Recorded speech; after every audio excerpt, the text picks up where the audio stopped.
iti ven iz sebe, da bi oznanili evangelij na vseh koncih sveta.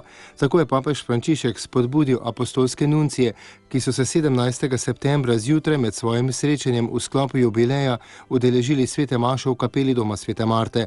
Papež se jim je zahvalil za njihovo razpoložljivost, da se z veseljem in navdušenjem vedno znova lotijo dela v različnih državah.